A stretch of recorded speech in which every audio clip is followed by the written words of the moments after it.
मैं चिल्ला रहा था, जज साहब मैं बेगुनाह हूं, लेकिन दो पुलिस वाले मुझे घसीटते हुए ले जा रहे थे। मेरी आंखों के सामने मेरी नौकरी, मेरा रुतबा सब खत्म हो चुका था। लेकिन असली खेल तो अब शुरू होने वाला था, क्योंकि जिस शख्स के हाथ में मेरा आखिरी फैसला था, उसकी एक सच्चाई ऐसी थी जो मेरी पूरी जिंदगी बदलने वाली थी। आखिर वो सच्चाई क्या है, और क्या मैं सच में बेगुनाह हूं? मेरा नाम मानस है। मैं एक मिडिल क्लास परिवार से आता था, लेकिन मेहनत और किस्मत के बल पर मैं एक पढ़ा लिखा और सुलझा हुआ नौजवान बना। मेरी माँ ने मुझे पाला और मेरी कामयाबी के पीछे उनकी ढेर सारी मेहनत थी। इसीलिए मेरी माँ मेरी शादी अपनी पसंद से करना चाहती थी। मुझे भी उनकी इस चाहत पर कोई दिक्कत नहीं थी। मैंने माँ से साफ साफ कह दिया था कि वो जहां भी मेरी शादी करना चाहेंगी, मैं चुपचाप कर लूंगा, क्योंकि मेरी अपनी कोई भी पसंद नहीं थी। मैं उस वक्त एक सरकारी ऑफिसर बन चुका था। मेरे पास दौलत, पद और अधिकार सब कुछ था, लेकिन मेरी सिर्फ एक मांग थी कि मेरी पत्नी हद से ज्यादा खूबसूरत होनी चाहिए।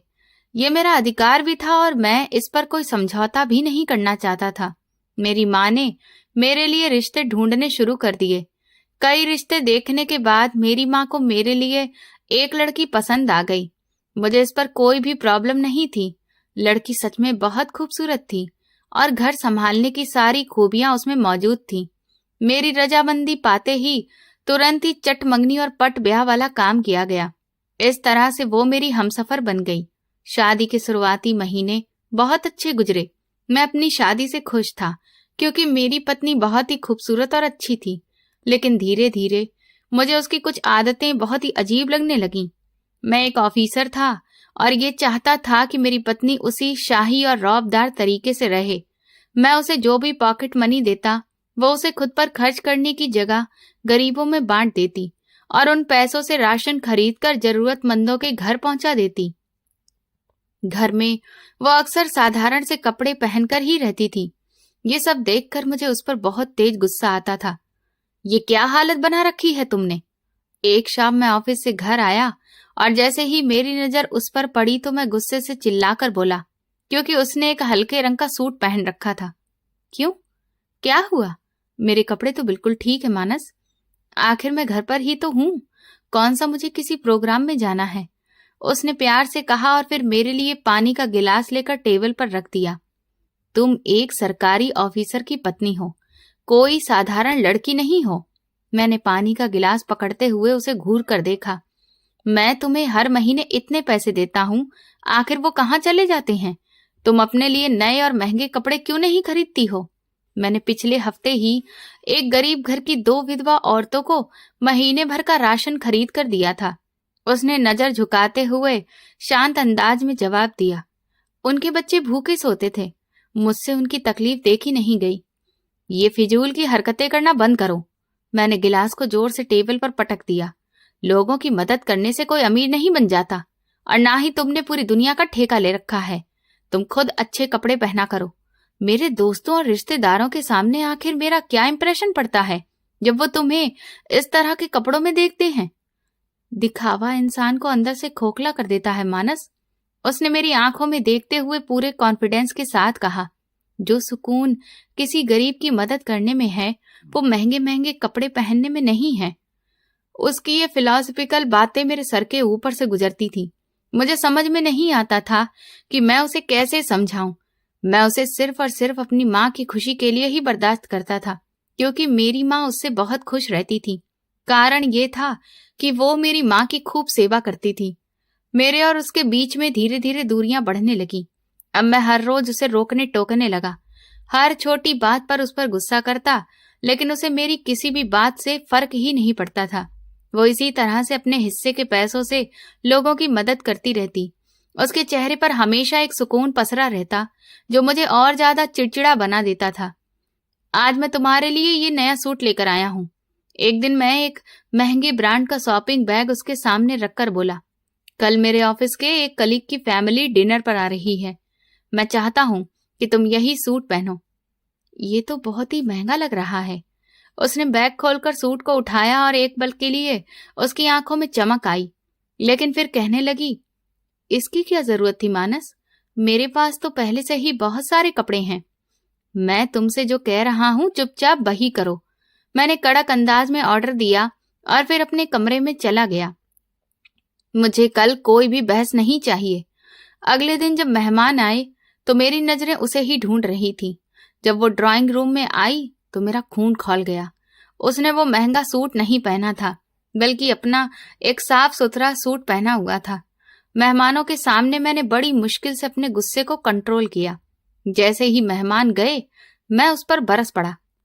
कहाँ है वो सूट जो मैं कल लेकर आया था? मैंने उसकी बाजू को सख्ती से पकड़ा और उसे झंझोड़ दिया। तुमने वो क्यों नहीं पहना? तुम मेरी बेइज्जती करवाना चाहती हो? मेरा बाजू छोड़ दीजिए मानस, मुझे दर्द हो रहा है। उसने अपना बाजू छुड़ाने की कोशिश की और उसकी आंखों में हल्की सी नमी तैरने लगी। पहले मेरे सवाल का जवाब दो। मैंने अपनी पकड़ को ढीला किया, लेकिन मेरा गुस्सा कम नहीं हुआ। कहाँ है वो सूट? मैंने वो एक विधवा औरत को दे दिया है जिसकी बेटी की कल शादी है। उसने डरे हुए मगर मजबूत अंदाज में कहा। उसके पास अपनी बेटी को दहेज में देने के लिए एक भी अच्छा कपड़ा नहीं था। मेरा ये पुराना सूट भी तो कोई बुरा नहीं लग रहा है। तुम पूरी तरह से पागल हो चुकी हो, तुम्हारा दिमाग खराब है। मैंने अपने बाल नोचते हुए ड्राइंग रूम में चक्कर लगाना शुरू कर दिया। मैं इसीलिए कमाता हूँ ताकि मेरी पत्नी अच्छे कपड़े पहने, और तुम हो कि मेरी कमाई इधर उधर लोगों पर लुटा रही हो। गरीब की मदद कभी भी बेकार नहीं जाती है मानस।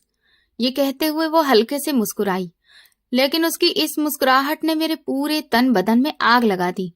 ये दुनिया की सारी धन दौलत सब कुछ एक दिन यहीं पर रह जाएगा। हमारे साथ सिर्फ हमारे अच्छे कर्म ही जाएंगे।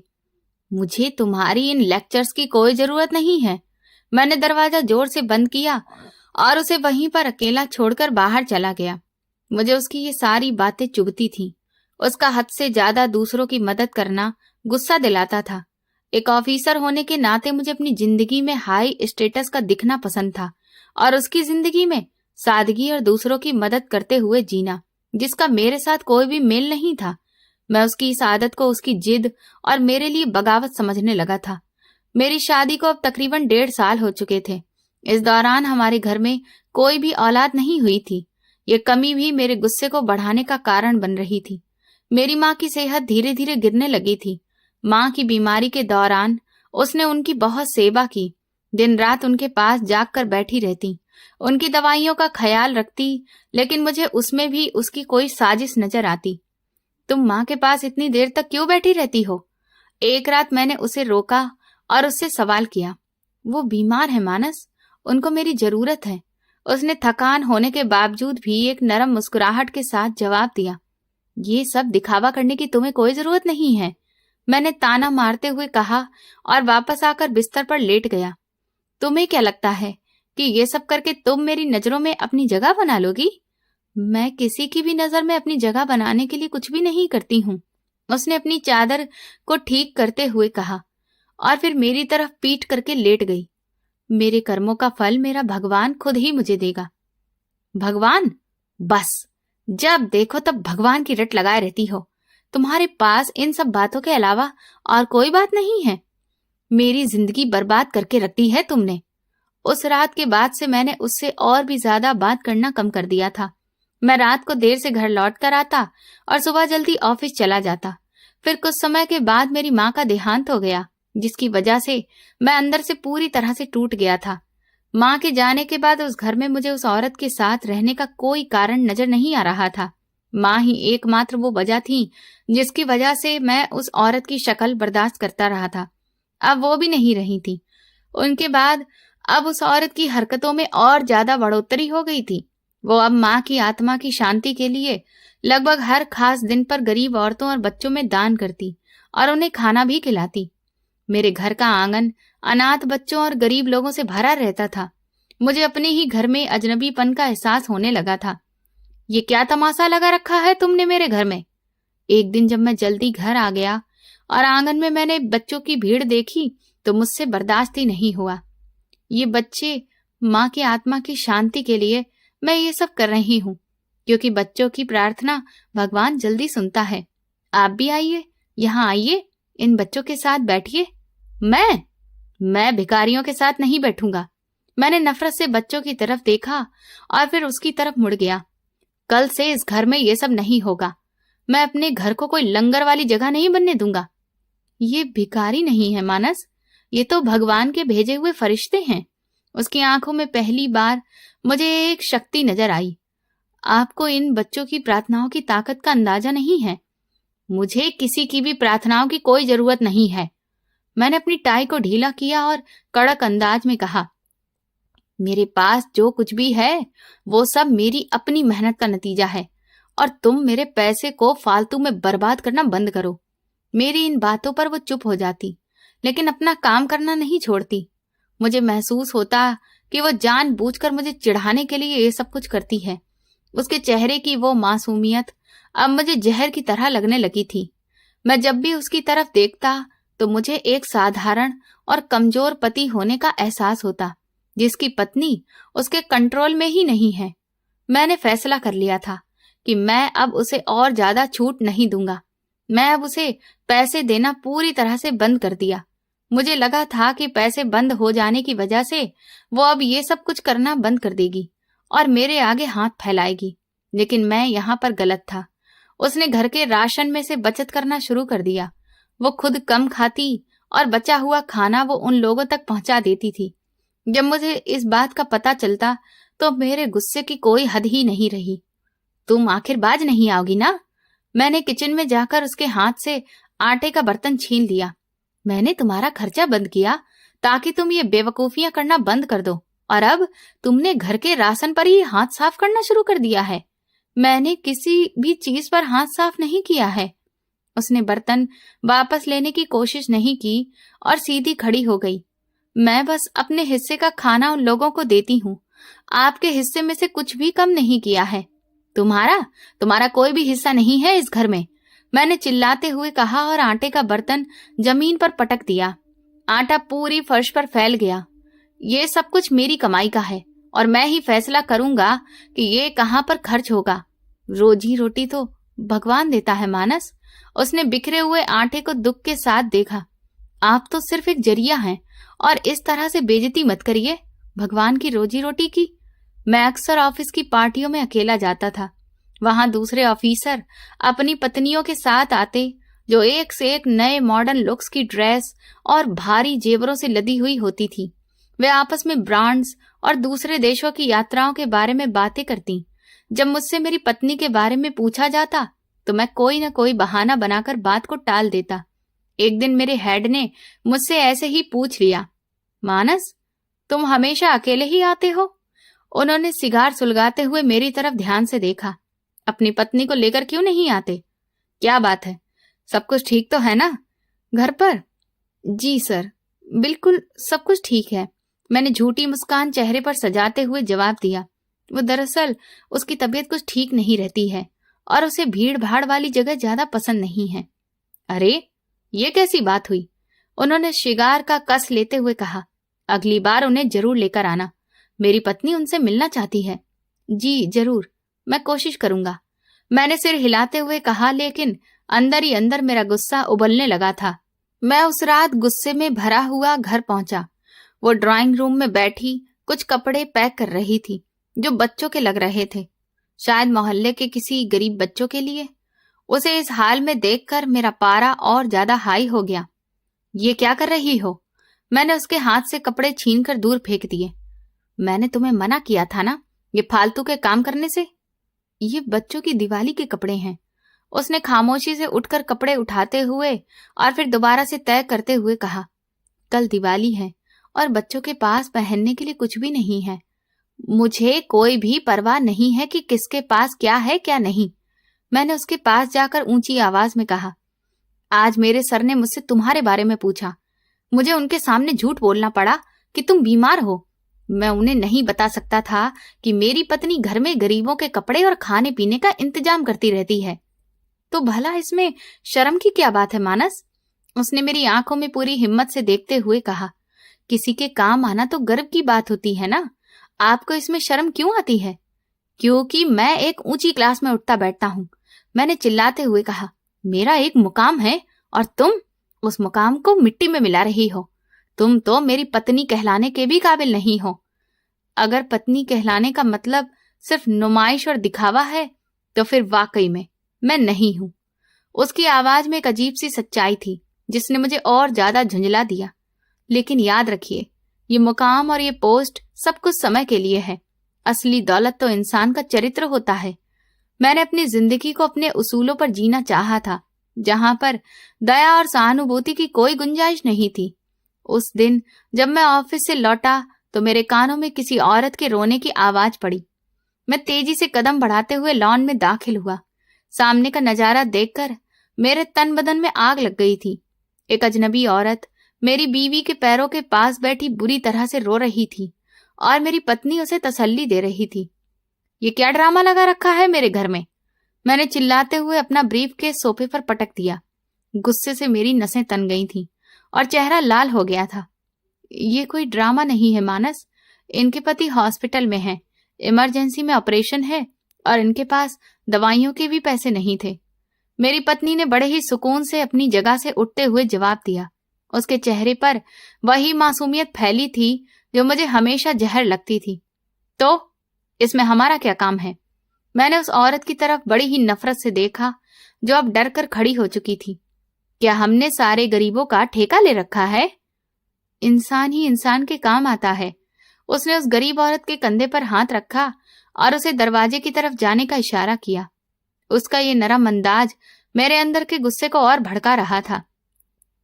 जैसे ही वो औरत बाहर निकली, मैं आगे बढ़कर अपनी पत्नी का बाजू जोर से पकड़ लिया। तुमने उसे क्या दिया है? सच सच बताओ, क्योंकि मैंने तो तुम्हें पैसे देना कब का बंद कर चुका है।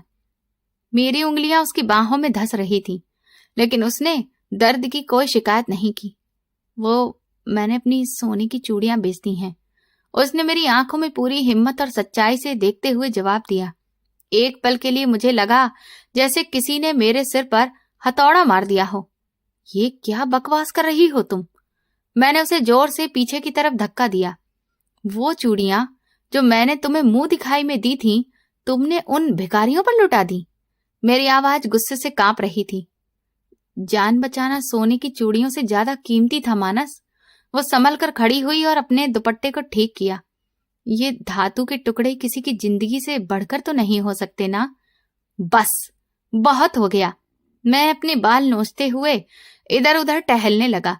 तुम्हारी इन बकवास हरकतों ने मेरा जीना मुश्किल कर दिया है। मेरी सोच और तुम्हारी सोच में जमीन आसमान का फर्क है। तुम एक ऑफिसर की पत्नी कहलाने के काबिल ही नहीं हो। मैंने कब कहा कि मैं झूठे रुतबे के लिए स्वार्थी हूं? उसने पहली बार अपनी आवाज थोड़ी सी ऊंची करके कहा। उसकी आंखों में एक अजीब सी चमक थी जिसने मुझे और ज्यादा परेशान कर दिया था।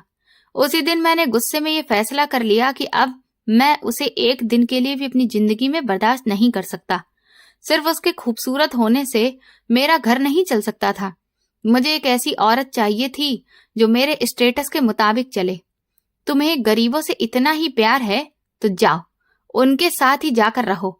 मैं दरवाजे की तरफ इशारा करते हुए फैसला सुनाते हुए कहा। मैं अब तुम्हें तलाक देता हूं। ये फैसला लेते ही मुझे ऐसा लगा जैसे मेरे कंधों से कोई बहुत भारी बोझ उतर गया हो। मैंने एक गहरी सांस ली और जीत भरी मुस्कान के साथ उसे देखा। मुझे उम्मीद थी कि वो रोएगी और माफी मांगेगी, लेकिन वहां ऐसा कुछ भी नहीं था। उसने ऐसे मेरी तरफ देखा जैसे कि उसे किसी भी चीज का कोई फर्क, कोई पछतावा ही नहीं था। उसकी आंखों में न कोई आंसू थे, न चेहरे पर कोई डर। उसने खामोशी से सर झुकाया और फिर अपने कमरे की तरफ चल पड़ी। कुछ ही देर के बाद वो अपना छोटा सा बैग हाथ में लिए बाहर निकली। उसने इस घर की किसी भी चीज को पलटकर भी नहीं देखा। भगवान आपको सद्बुद्धि दे और आपके घमंड को आपके लिए मुसीबत ना बनाए, उसने जाने से पहले एक ठंडी सी आवाज में कहा। इसके बाद वो खामोशी के साथ मेरी जिंदगी से चली गई। मैं सोफे पर गिरकर जोर से हंसने लगा। मुझे उसकी आखिरी बात की कोई भी परवाह नहीं थी। मैं सुकून में था कि अब एक ऐसी औरत से मेरी जान छूट गई है जिसने मेरे पैसों और मेरी इज्जत को मिट्टी में मिलाकर रख दिया था।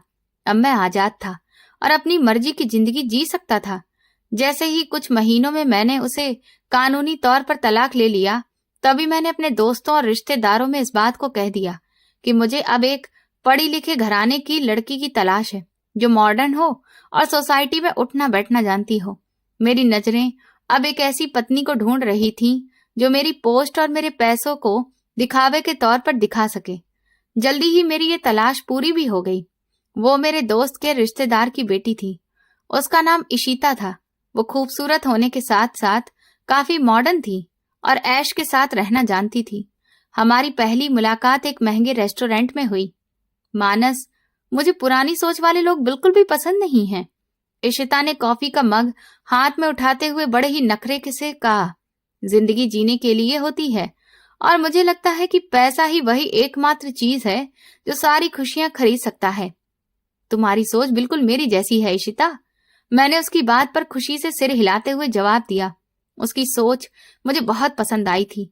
मैंने कभी भी अपने पैसों को यूं बेकार में बर्बाद नहीं किया, क्योंकि मुझे उन्हें अपने ऊपर खर्च करना पसंद है। हमारी शादी धूमधाम से हुई। मैंने शादी पर पानी की तरह पैसा बहाया। शहर के सबसे बड़े बैंक्वेट हॉल में हमारी शादी हुई और इशिता ने लाखों रुपए का लहंगा पहना।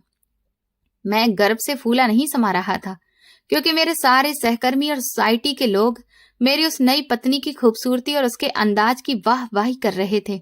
ये घर तो बहुत ही पुराना और बोरिंग लग रहा है मानस। शादी के कुछ दिन के बाद ही इशिता ने ड्राइंग रूम की दीवारों को नाक चढ़ाते हुए देखते हुए कहा। उसकी नाक पर नखरे की लकीरें साफ दिख रही थी। हमें इसे तुरंत ही नए तरीके से रेनोवेट करवाना होगा। बिल्कुल मेरी जान, तुम जैसा चाहोगी वैसा ही होगा। मैंने उसकी बात पर हामी भरते हुए कहा। मैं उसकी हर फरमाइश को अपना स्टेटस समझता था। कल ही शहर के सबसे बेहतरीन इंटीरियर डिजाइनर को बुला लेते हैं। मेरी दूसरी पत्नी बिल्कुल मेरी इच्छा के मुताबिक चलने वाली थी। उसे भी मेरी तरह ऐशो आराम की चीजों का बहुत शौक था।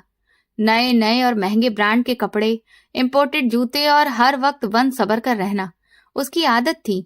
घर में अब कोई भी गरीब और लाचार इंसान कदम नहीं रखता था। हमारे घर में अब सिर्फ हाई क्लास पार्टियां होती थीं, जहां पर शराब और दौलत का दिखावा होता।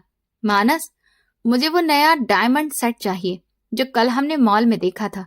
इशिता ने एक रात आईने के सामने अपने बाल ठीक करते हुए पूछा। उसकी आंखों में उस डायमंड हार की चाहत की चमक साफ दिख रही थी।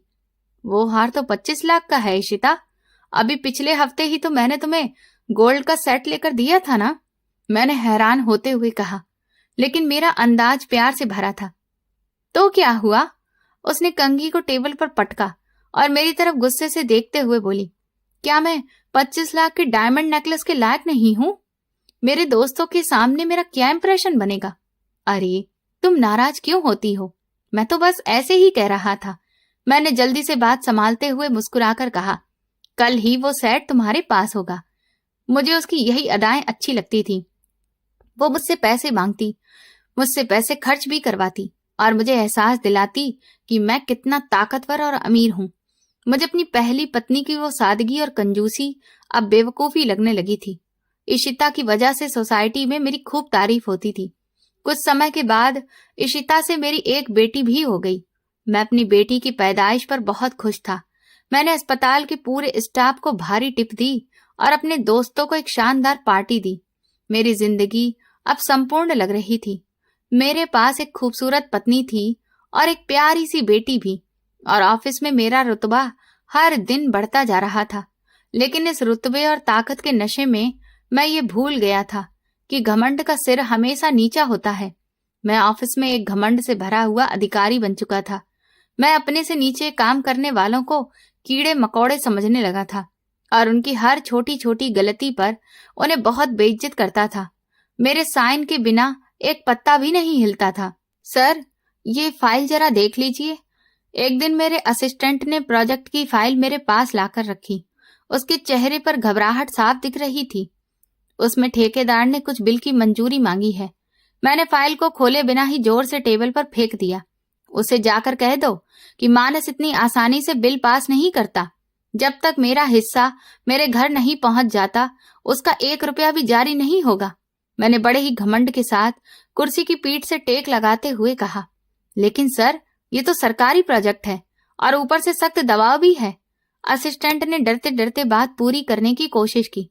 तुम मुझे सिखाओगे कि मुझे अपना काम कैसे करना है? मैंने टेबल पर जोर से मुक्का मारा और वो बेचारा उछल पड़ा। दफा हो जाओ यहां से और उस ठेकेदार से कहो कि मुझे आकर मिले। मुझे पता नहीं था कि मेरे इस व्यवहार ने ऑफिस में मेरे कितने दुश्मन पैदा कर दिए थे। मैं अंधा हो चुका था। मुझे लगता था कि मेरी कुर्सी और मेरा अधिकार हमेशा मेरे पास रहेगा। मैं अपनी पर्सनैलिटी के ख्यालों में इस तरह से कैद था कि मुझे अपने आसपास बिछने वाले जाल की भनक तक नहीं पड़ी। ऑफिस के कुछ ऑफिसर और वो ठेकेदार जिन्हें मैंने बेइज्जत किया था, अंदर ही अंदर मेरे खिलाफ एक गहरी साजिश बना रहे थे। वो मेरी हर एक हरकत पर नजर रखे हुए थे। इशिता के बढ़ते हुए खर्च और मेरे घमंड की एक एक किस्त इकट्ठी की जा रही थी।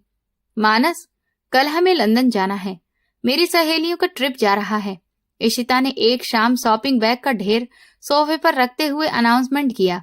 उसके चेहरे पर एक जीत भरी मुस्कुराहट थी। लेकिन इशिता, अभी तो हम पिछले महीने ही साउथ अफ्रीका से वापस आए हैं ना?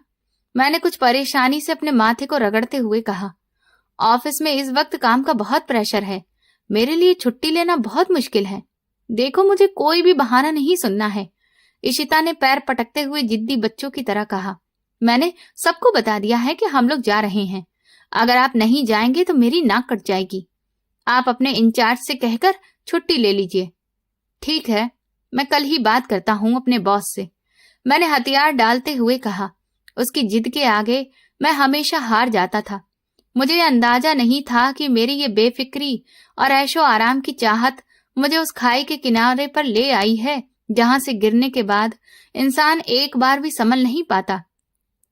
मैं उस रात बहुत सुकून की नींद सोया। लंदन जाने की तैयारियां तेजी से हो रही थी और इशिता की फरमाइशें खत्म होने का नाम ही नहीं ले रही थी। मैं ऑफिस में बैठा अपने ख्यालों में खोया था कि अचानक दरवाजा एक जोरदार धक्के से खुला। ये क्या बदतमीजी है? तुम लोगों को अंदर आने की इजाजत किसने दी? मैंने अपनी कुर्सी से उठते हुए चिल्लाकर कहा। मेरी आंखों में घमंड की आग झलक रही थी। हमें किसी से इजाजत लेने की जरूरत नहीं पड़ती है मानस साहब। एंटी करप्शन के डायरेक्टर ने एक फाइल को टेबल पर पटकते हुए ठंडी और काट देने वाली आवाज में कहा।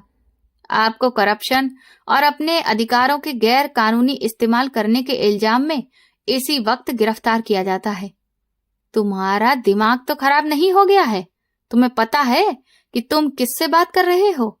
मैंने टेबल पर मुक्का मारते हुए उन्हें डराने की कोशिश की। मेरी नसें तन गई थीं और चेहरा गुस्से से लाल हो रहा था।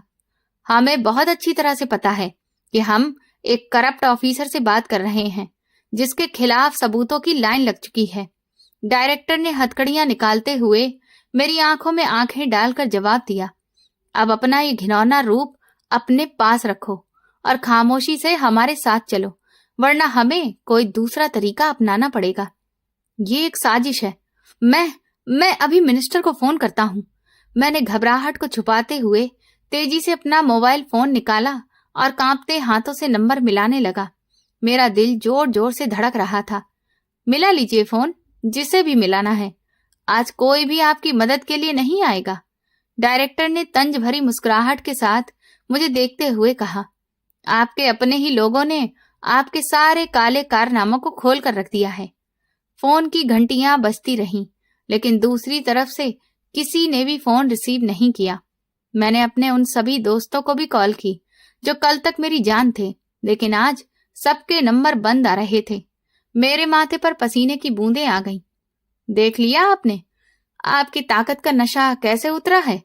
एक और ऑफिसर ने आगे बढ़कर मेरे हाथों में हथकड़ियां पहनाते हुए ताना मारा। आप खामोशी से बाहर चलो। पूरी दुनिया आपका तमाशा देखने के लिए बेताब है। मुझे ऐसा महसूस हुआ जैसे किसी ने मेरे पैरों तले से जमीन खींच ली हो। ऑफिस के जिन कर्मचारियों को मैं कीड़े मकोड़े समझता था, आज वही सब हॉल में खड़े होकर मेरी बेइज्जती का तमाशा देख रहे थे। उनकी आंखों में मेरे लिए कोई हमदर्दी नहीं थी, बल्कि एक अजीब सी जीत भरी मुस्कुराहट थी। मुझ पर करप्शन का इल्जाम लग चुका था, एक ऐसा इल्जाम जिसे मेरे ही साथ वालों ने मुझ पर बड़ी ही चालाकी से ठोक दिया था और जिसकी मुझे रत्ती भर भी भनक नहीं पड़ी थी। इंक्वायरी का सिलसिला शुरू हुआ तो मेरे होश उड़ गए। अदालत के कटघरे में खड़े होकर मैंने देखा कि मेरा अपना ही असिस्टेंट मेरे खिलाफ गवाही दे रहा था।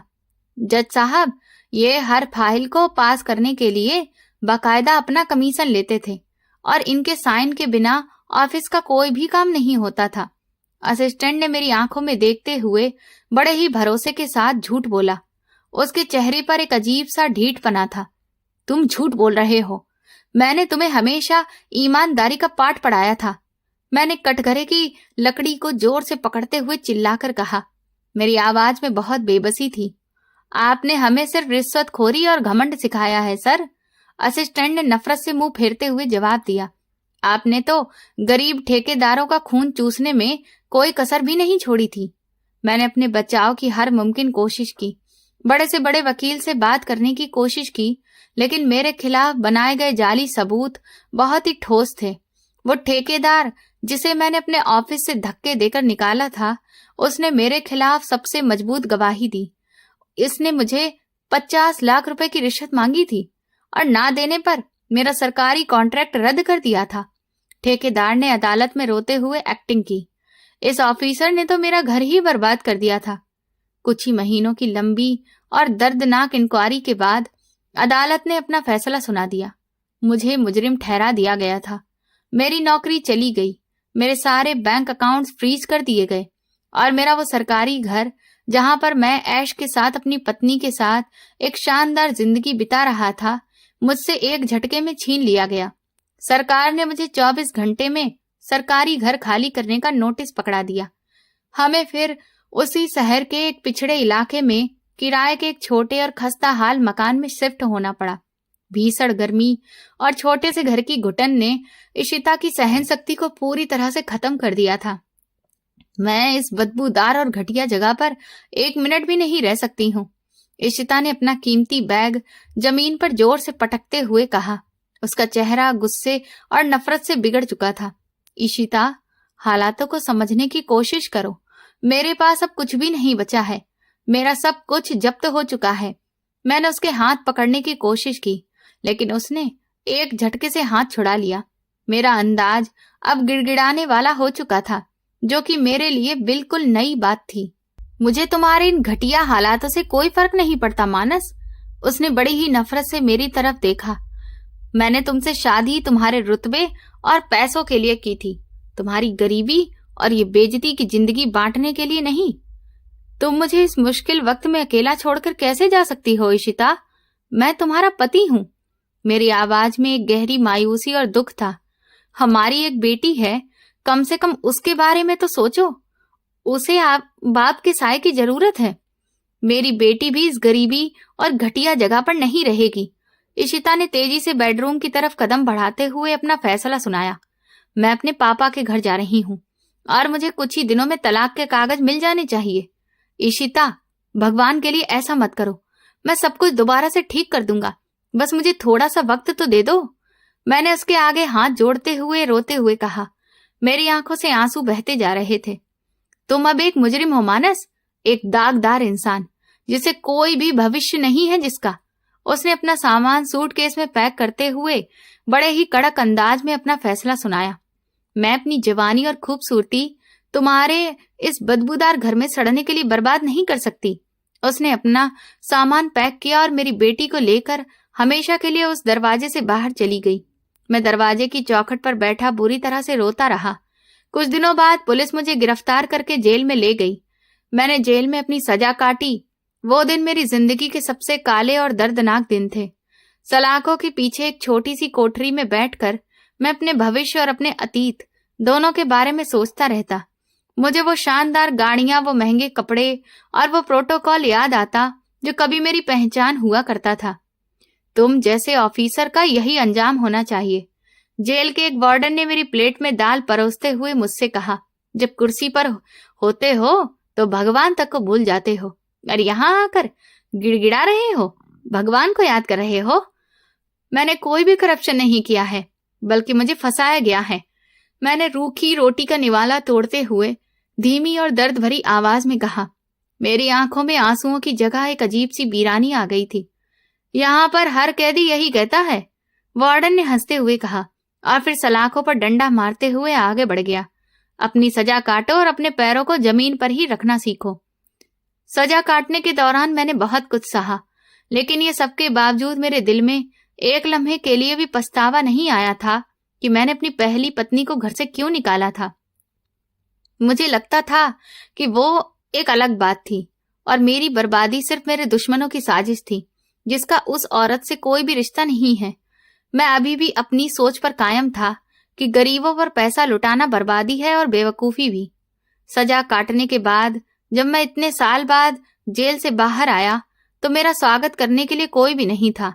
मेरे रिश्तेदार जो कल तक मेरी एक झलक देखने के लिए भी तरसते थे, अब मुझसे ऐसे कतराते थे जैसे कि मुझे कोई लाइलाज बीमारी हो गई हो। मैं सड़कों पर मारा मारा घूमता रहा। तपती दोपहर में खाक छानता हुआ मेरे जूते फट चुके थे। एक दिन भयंकर गर्मी में चलते चलते मैं निडाल होकर एक दुकान के बाहर बैठ गया। तुम्हारा ये हाल मुझसे देखा नहीं जाता मानस। अचानक एक जानी पहचानी आवाज मेरे कानों में पड़ी। मैंने सर उठाकर देखा तो सामने मेरा एक दूर का रिश्तेदार खड़ा था।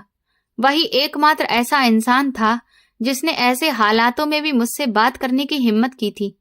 मेरे पास अब कुछ भी नहीं बचा भाई, सब कुछ खत्म हो गया है। मैंने खाली नजरों से उसकी तरफ देखते हुए एक लंबी सांस ली। मेरी आंखों में अब सिर्फ बेबसी और थकान थी। मैं अंदर से बिल्कुल टूट चुका था। एक रास्ता है, अगर तुम हिम्मत करो तो शायद तुम्हारी नौकरी फिर से बहाल हो जाए। उस रिश्तेदार ने मेरे कंधे पर हाथ रखते हुए एक उम्मीद की किरण दिखाई। हमारे शहर में नई डीएम आई हैं। सुना है बहुत ही इंसाफ पसंद है और कभी किसी को अपने दरवाजे से खाली हाथ नहीं लौटाती। हर किसी के काम को पूरी वैल्यू देती हैं। क्या वाकई में वो मेरे केस के लिए सुनेंगी? मुझ पर तो करप्शन का दाग लगा हुआ है। मेरी नम आंखों में एक चमक सी उभरी और मैंने बेताबी से उसका हाथ पकड़कर पूछा। मेरे अंदर जिंदगी की एक नई चमक पैदा हो गई।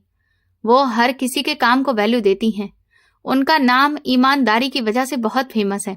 उसने तसल्ली देते हुए कहा, तुम एक बार उनके पास जाकर अपने केस के लिए दरख्वास्त करो।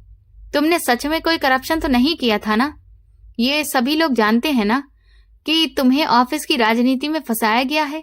उसकी ये बात सुनकर मुझे एक हल्की सी उम्मीद नजर आई और मुझे लगने लगा कि अगर मैं भी उन मैडम के पास रिक्वेस्ट करने जाऊंगा तो वो मेरे केस को दोबारा से रीओपन करवाएंगी। मुझे बस एक मौका चाहिए था खुद को बेगुनाह साबित करने का और अपनी खोई हुई इज्जत को वापस पाने का।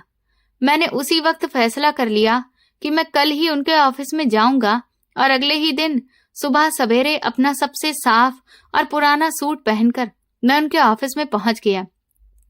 लेकिन ऑफिस के बाहर का नजारा देखकर मेरे तो होश ही उड़ गए। वहां पर सैकड़ों लोगों की भीड़ लगी थी। हर कोई अपनी फरियाद लेकर आया हुआ था। मैं सारा दिन उस चिलचिलाती धूप और भीड़ में खड़ा अपनी बारी का इंतजार करता रहा। धूप की तेजी से मेरा बुरा हाल था, लेकिन मैं अपनी जगह से नहीं हिला। आज का वक्त खत्म हो गया है, अब कल आना। शाम के वक्त एक चपरासी ने दरवाजा बंद करते हुए अनाउंस किया। उसकी आवाज में एक रूखी सी बेरुखी थी। भैया भैया, आप मुझे बस 2 मिनट के लिए मिल लेने दीजिए, मेरा केस बहुत ही जरूरी है। मैंने उसके आगे हाथ जोड़ते हुए प्रार्थना की। मैं सुबह से यहाँ पर खड़ा हूँ। मैंने तुमसे कहा ना कल आना, मैडम जा चुकी हैं। उसने मुझे पीछे धक्का देते हुए सख्ती से कहा। यहाँ पर रोज हजारों लोग आते हैं, सबका काम जरूरी ही होता है। मैं नाउम्मीद और थकान के साथ वापस लौट आया। मेरे पैर बहुत भारी हो गए थे।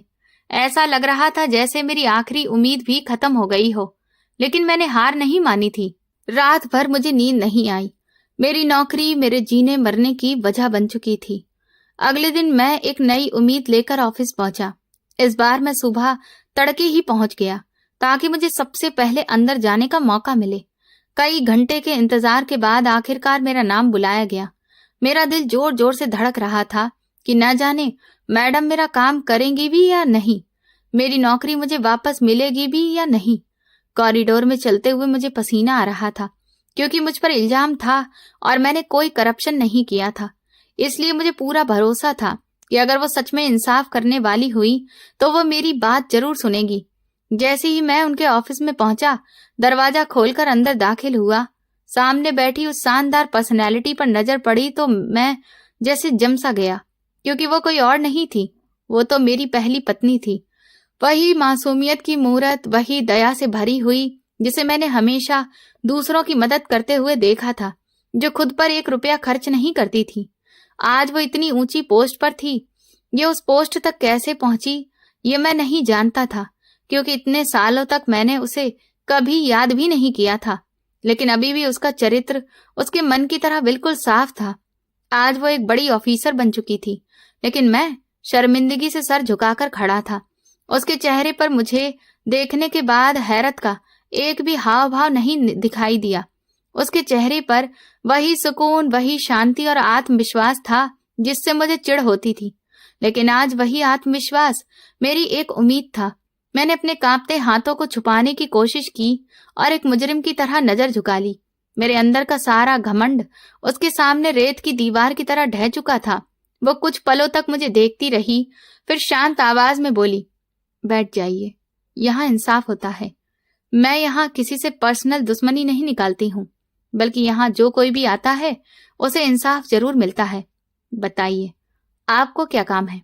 उसकी आवाज में ना कोई तंज था और ना ही कोई बदले की आग, बल्कि एक प्रोफेशनल हमदर्दी थी।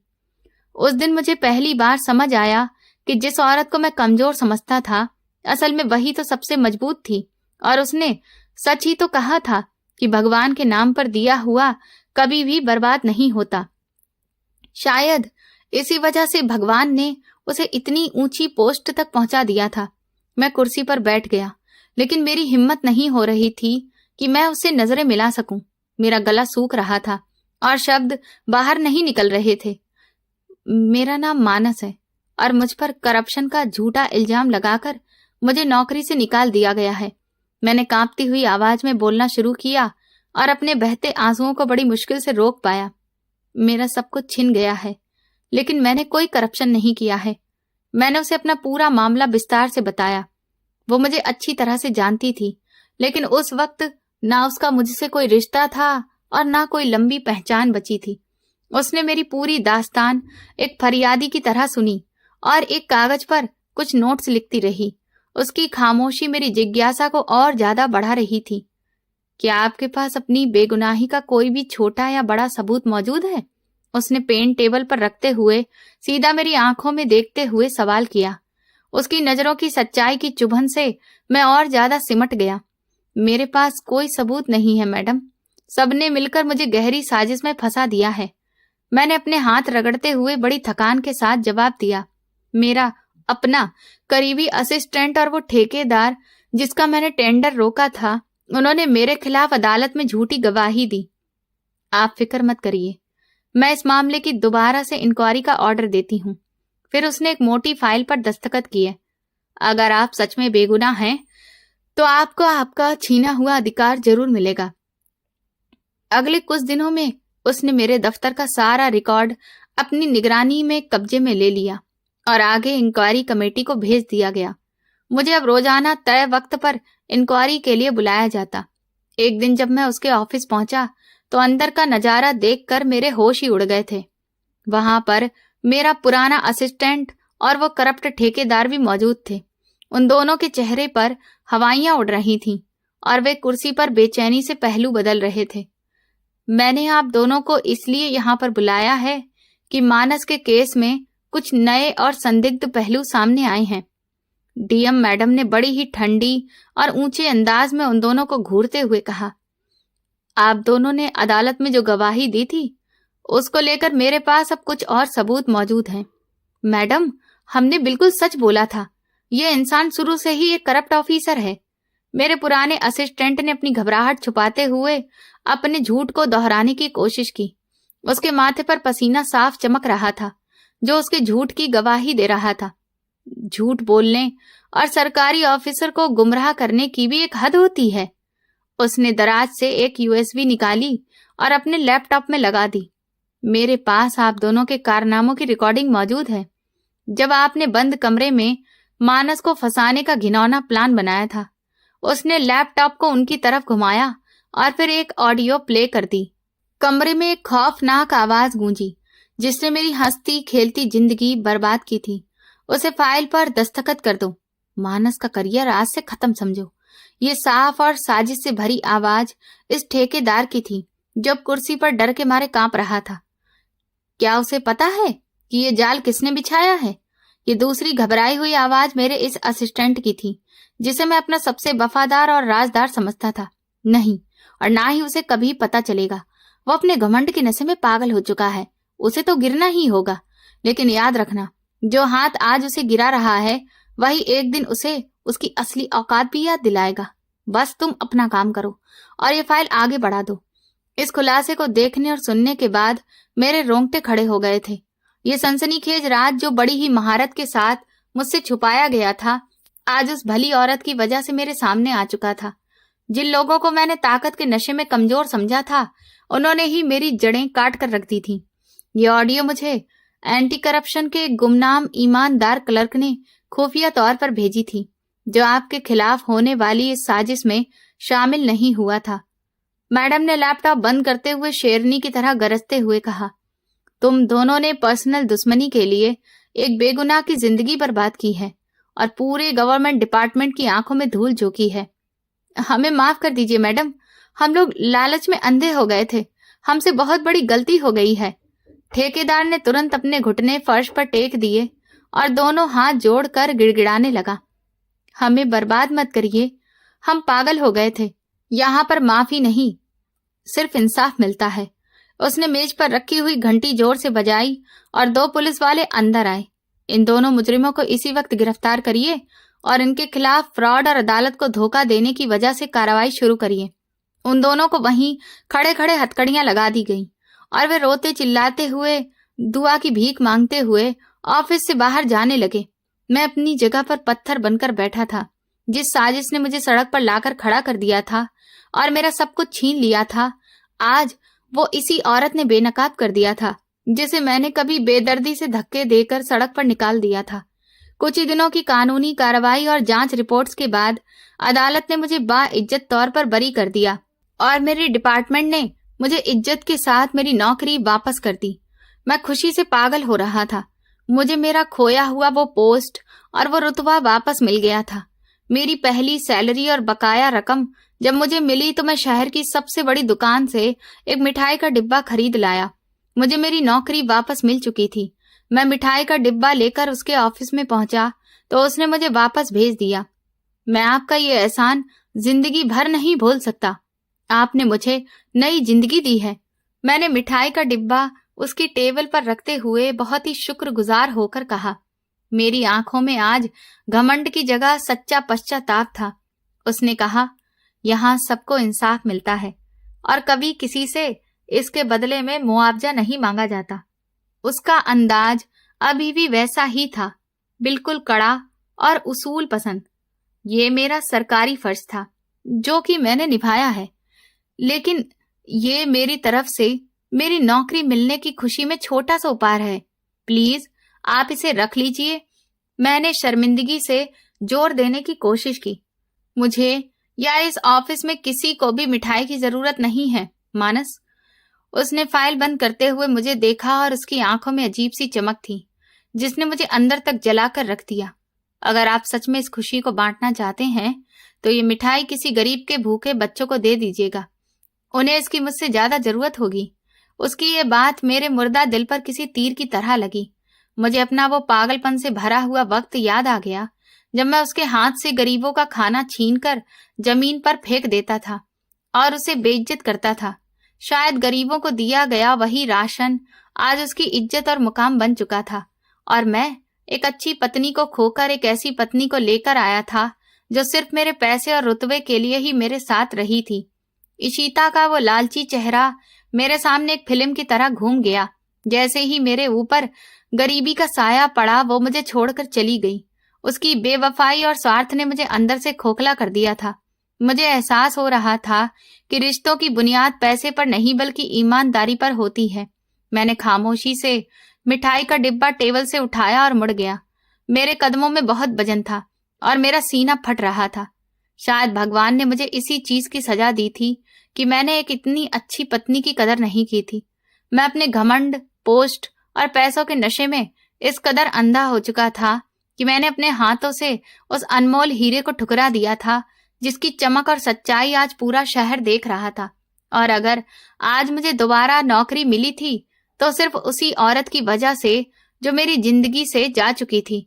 ऑफिस की शानदार बिल्डिंग से बाहर निकलकर मैंने एक लंबी और गहरी सांस ली और मंजिल की तरफ देखते हुए मेरी आंखों से अचानक आंसू बहने लगे। मैं सड़क पर चलते हुए अपने बीते हुए अतीत को याद कर रहा था। मुझे अपना वो आलीशान घर, वो लंबी गाड़ियां और अपना ऑफिसर वाला रुतबा सब कुछ खोखला लग रहा था। आज मेरे पास मेरा छीना हुआ सब कुछ वापस आ गया था, लेकिन मेरी आत्मा बिल्कुल खाली और बंजारा थी। वो औरत जिसे मैंने तलाक देकर बेइज्जत करके घर से निकाल दिया, आज उसने मुझे बेइज्जती के गहरे कुएं से निकालकर दोबारा से इज्जत के मुकाम पर बिठाया था। मैंने उसके साथ जो किया वो मेरी जिंदगी में कभी भी ना खत्म होने वाला पछतावा है, जो हमेशा मेरे सीने में लावा के जैसे उफनता रहेगा। ये कहानी हमें बताती है कि दूसरों की मदद करना कभी बेकार नहीं जाता। इंसान का किया हुआ हर अच्छा काम किसी न किसी रूप में उसके पास लौटकर जरूर आता है, और अगर हम सही और सच्चे रास्ते पर चलते हैं तो भले ही देर लगे, लेकिन इंसाफ और सम्मान हमें जरूर मिलता है। आखिर में यही सीख मिलती है कि जिंदगी में अगर कुछ स्थायी है तो वो है हमारे कर्म। पैसा, पद और शोहरत सब यहीं पर रह जाते हैं, लेकिन इंसानियत और अच्छाई ही हमारी असली पहचान बनती है।